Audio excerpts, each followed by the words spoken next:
Ô, meus queridos, olha só, é natural, tá? A correria é grande, terceirão é natural, que a gente tenha esquecido um detalhezinho outro. Bem resumido, na física 5A, nós vimos os teoremas de energia. Vimos que o trabalho da força resultante é a variação da energia cinética. Aliás, isso foi até um pouco antes. Que o trabalho das forças não conservativas é a variação da energia mecânica. E que o trabalho das forças conservativas é menos a variação das energias potenciais. Energia mecânica é a cinética mais as potenciais. E a potencial é a potencial gravitacional mais a potencial elástica. Energia cinética. mv ao quadrado sobre 2. Potencial gravitacional. mgh. Potencial elástica. kx ao quadrado sobre 2. Inclusive falei a vocês o seguinte, ó, que esse teorema é muito usado. Agora os outros dois teoremas podem ser substituídos pelo bom senso. A energia inicial é igual à energia final, sistema conservativo. A energia inicial menos as perdas é igual à energia final, sistema dissipativo. Aí tu não precisa ficar te prendendo a teoremas mais elaboradinhos.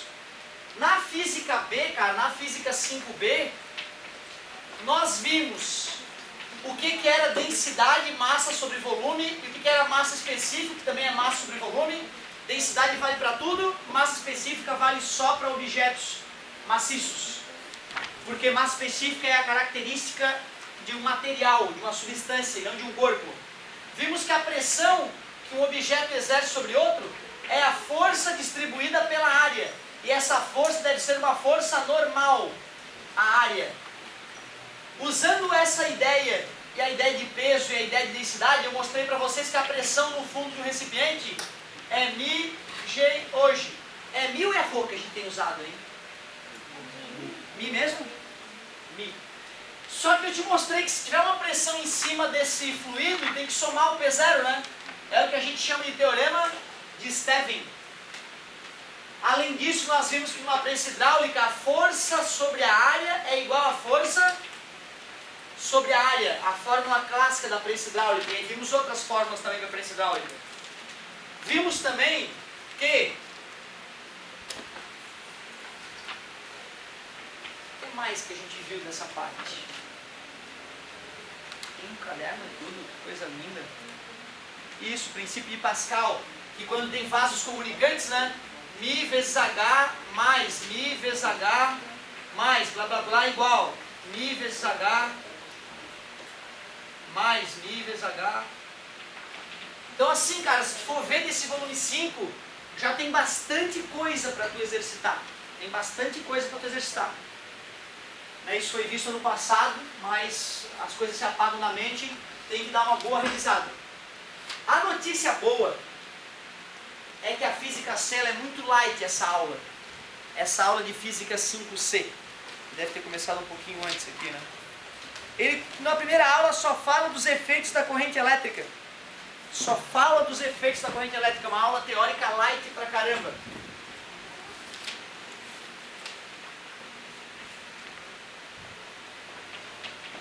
Efeitos da corrente elétrica.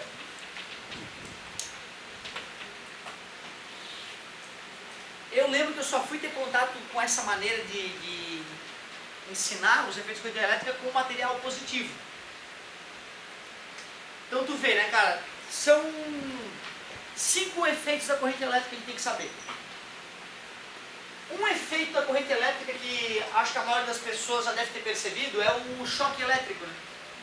Certo? É o efeito fisiológico. Fisiológico.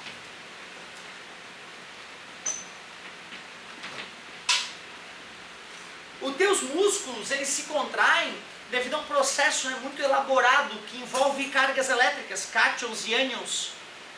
E é disparado por uma corrente elétrica, oriunda do teu cérebro, né, com os nervos que vão até a musculatura e disparam esse processo fisiológico de contrair ou relaxar as fibras musculares, né? Lembrando que as fibras musculares nunca empurram, né? Elas só se contraem. Quando eu quero dobrar meu braço, eu faço a fibra muscular do bíceps é se contrair enquanto a do tríceps relaxar. Quando eu quero esticar o braço, eu contraio a do tríceps e relaxo do bíceps, né? Certo? Então, fibra muscular ela só contrai ou relaxa, ela não empurra. Se eu tomo um choque elétrico, o choque, a corrente elétrica que vai percorrer o meu sistema nervoso, vai acabar disparando esse processo de contrair a musculatura involuntariamente, podendo causar a tetanização dos músculos, que é a contração máxima do músculo. Se for o bíceps, não dá nada, o teu braço se contrai, né? Se fosse só no bíceps. Só que raro o cara tomar o choque só no bíceps, né? Geralmente ele coloca a mão em algo eletrizado e está com o pé em contato com o chão. Então a corrente elétrica vai passar pelo músculo cardíaco. E se o teu músculo cardíaco se contrair e parar de contrair e relaxar no ritmo certo, tu vai ter ataque cardíaco, pode morrer, certo? Então o efeito fisiológico é chamado de choque elétrico, né? Cara, baixas correntes elétricas podem matar a pessoa. Baixas correntes elétricas. O que importa para ver se a pessoa vai morrer ou não no choque elétrico é a quantidade de corrente elétrica que vai percorrer o corpo dela. Às vezes pode ser 12 volts e às vezes 50 mil volts pode ser inofensivo, porque gera baixa corrente elétrica. Como por exemplo naquele gerador de Van der Graaf, onde as crianças botam a mãozinha e o cabelo fica, né, todo espalhadão. Aquele gerador tem 50 mil volts, 100 mil volts, as crianças lambem o negócio, não acontece nada. Ou seja, não pensar que é a tensão que é o importante, né? O mais importante é a corrente que percorre o indivíduo que está sofrendo do efeito fisiológico da corrente elétrica. Cuidado, a corrente elétrica não gruda ninguém. Quem gruda alguém no objeto que está eletrizado é o efeito fisiológico. Então, está eletrizado. Todos os músculos radiais, todo o bíceps, tudo vai se contrair. Então, tudo vai se contrair. Então, por isso que tu acaba grudando na superfície eletrizada. Não é que a corrente elétrica gruda as pessoas. Por isso que ao verificar se uma superfície está eletrizada, o faça com a parte das costas da mão. Porque se tu tomar um choque, a própria contração da musculatura te tira do lugar onde vai tomar um choque. Então, meu Deus, será que está eletrizado? Não custa encostar essa parte da mão. Tomou um choquezinho, né? Tu não vai morrer. Estou falando de 220 volts. Está escrito assim, alta tensão e a caveirinha, não encosta. Será que vai dar choque? Não encosta, porque mesmo que seja instantâneo, pode dar problema, pode dar morte. Outra, tu já viu, de repente, algum vídeo onde a pessoa vai tomar um choque e sai voando, né? Não é que a corrente elétrica expulsa as pessoas, é porque a corrente elétrica tem um outro efeito muito importante, chamado de efeito Joule, que é a transformação de energia elétrica em energia térmica, em calor. Quando a pessoa vai lá e toma um choque, se a corrente elétrica que fluiu entre ela e o objeto é intensa, vai gerar um aquecimento do ar. E o ar aquecido tende a se expandir. Aí a pessoa sai voando com ar aquecido devido à corrente elétrica. Não que a corrente elétrica jogou ela longe. Certo? Efeito Joule. Geração de calor a partir de energia elétrica. Transformação de energia elétrica em energia térmica.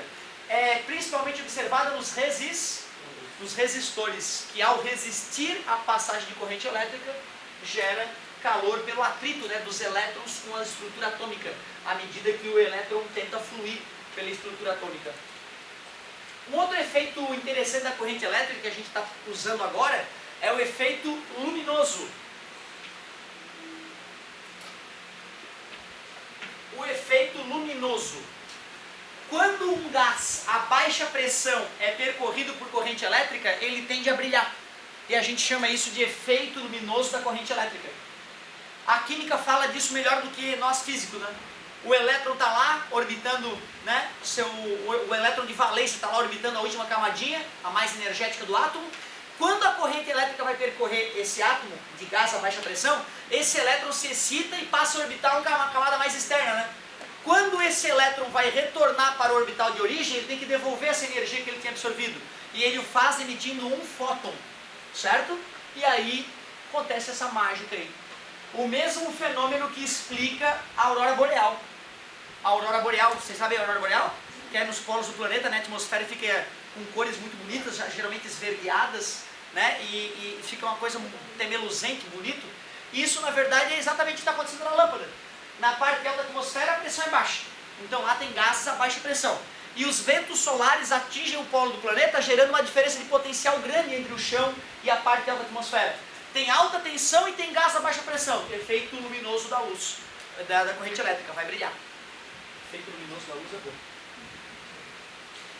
Outro efeito que revolucionou o mundo quando foi descoberto na famosa experiência de Ørsted. Ørsted foi dar uma aula de circuitos elétricos, levou uma bússola e percebeu que quando o circuito elétrico era ligado com a bússola na proximidade, a bússola não apontava para o norte, ela pendia um pouquinho. Como bússola é uma forma de ler o campo magnético, isso provou que corrente elétrica gera campo magnético. Corrente elétrica gera campo magnético. Cargas elétricas em movimento geram campo magnético. Efeito magnético da corrente elétrica.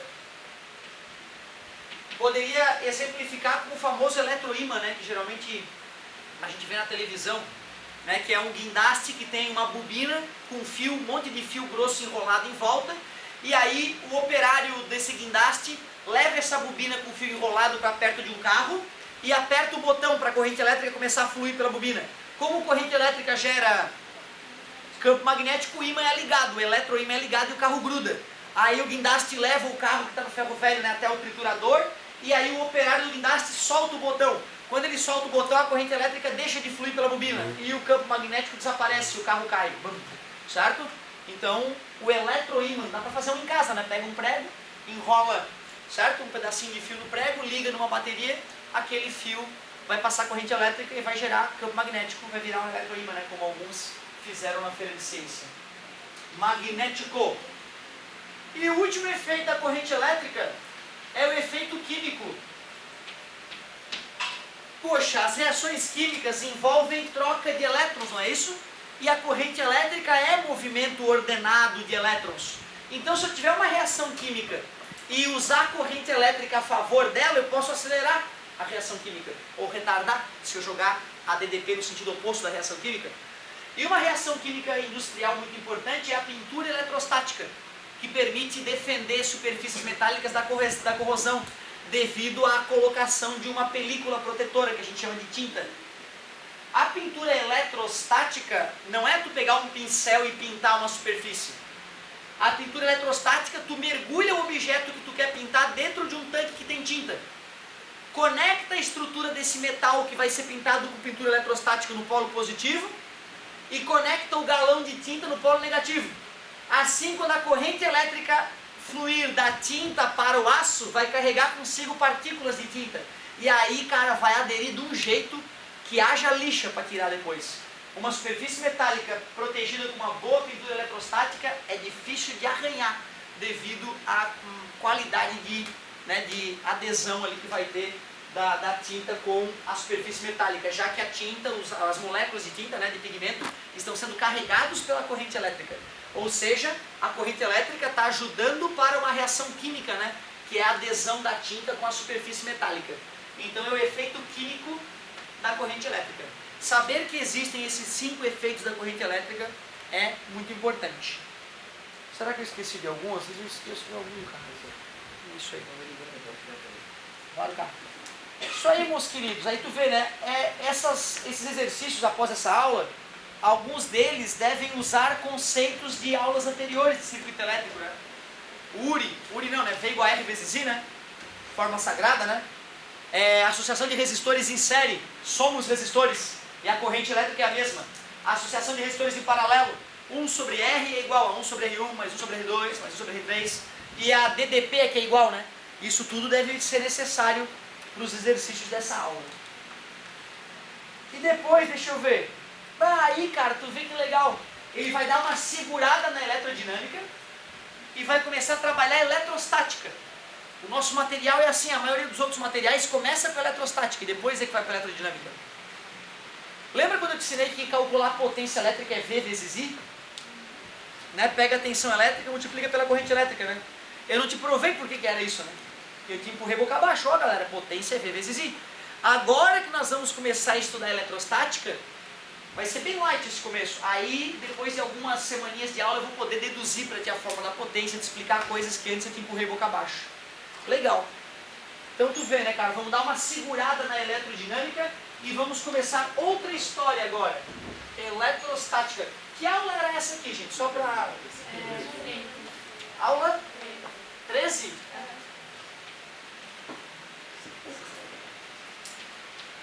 Ah, cara, assim, ó, antes de fazer a aula 14, deixa eu fazer um exercíciozinho dessa aula. Eu vou fazer assim, minha mãe mandou, vou fazer um exercíciozinho. Só pra... Eu não vou fazer um exercício que envolva só essa revisão teórica, tá? Eu quero fazer um que tem que fazer uma continha e dê uma aquecida na nossa mente aí. Com licença, meu querido, deixa eu tirar um pouquinho. Minha mãe mandou... Olha ali que bonito. Página 5, 13 e 17. Página 5, vou fazer o 13 e 17 a título de exemplo. Eventualmente eu gosto de criar exercício, né, cara? Só que como a gente tem tantos exercícios, eu fazer umzinho da apostila não vai te prejudicar em hipótese nenhuma. E esse aqui me parece que tem um monte de coisa legal pra gente discutir nele.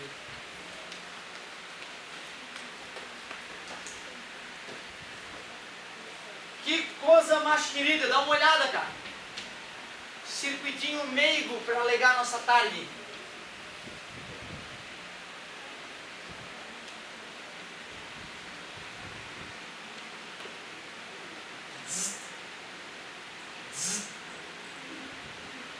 E aí, no circuito representado abaixo, a bateria é ideal e a intensidade da corrente elétrica I1 é 1,5 ampere. Ele diz que aqui tem uma corrente I1, aqui tem uma corrente I e por aqui passa uma corrente I2.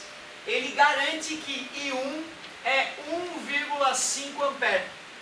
O valor da força eletromotriz e da bateria... O que esse exercício tem a ver com a aula? Nada. Nada, não pediu efeito nenhum de corrente elétrica. Ele pediu e botou um exercício para a gente resolver. Ou seja, como essa parte da matéria realmente é mais light, né, só posso fazer questões teóricas, não tem cálculo nenhum sobre isso. Ele aproveitou essa aula para continuar colocando os circuitinhos elétricos para ver se a gente já domina essa história. Vocês podem me ajudar, por favor? Tem um curto. O que acontece quando eu pego esse pedacinho de fio sem resistência elétrica e conecto daqui para cá? O que vai acontecer com esses resistores? É como se eles não estivessem ali, porque não vai ter corrente elétrica passando por eles, já que tem um caminho que não tem resistência elétrica nenhuma. Curto-circuito, a primeira coisa importante. Quer dizer que eu poderia redesenhar esse circuito da seguinte maneira, ver se vocês concordam.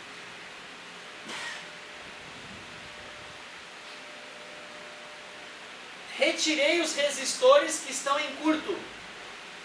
Bem melhor, né? E ele me garante que aqui está passando 1,5 ampere. Pô, galera, se eu sei o R e sei o I, o que dá para calcular nesse resistor de 12? Obrigado à tensão elétrica, né, que popularmente a gente chama de voltagem, embora o pessoal não goste muito disso. 18.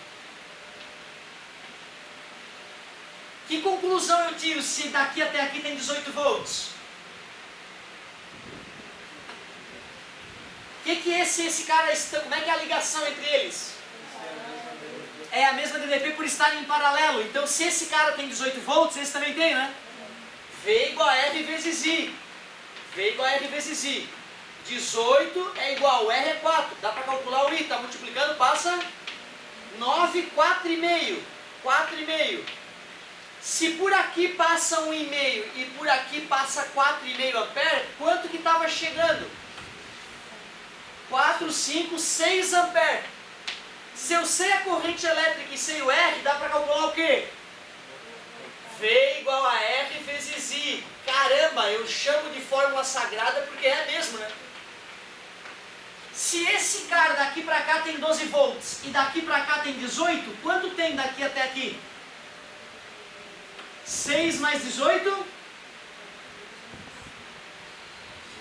6 mais 18? 24. Quem é que está gerando 6 mais 18 volts? A força eletromotriz, né? Não sei por que isso? Sei aonde. Por isso que estava demorando, já está ficando. Por isso demorando para somar dois números idiotas. Delírio. 12 cavalos. 12 mais 18, 30. Eu deveria ter calculado, deveria ter sido por que 12? Por que 6, hein? Não 12. Me desculpe, me desculpe.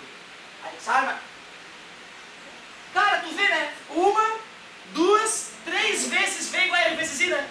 E depois somar 12 com 18 volts, 30 volts. Não caiu nada de efeito fisiológico.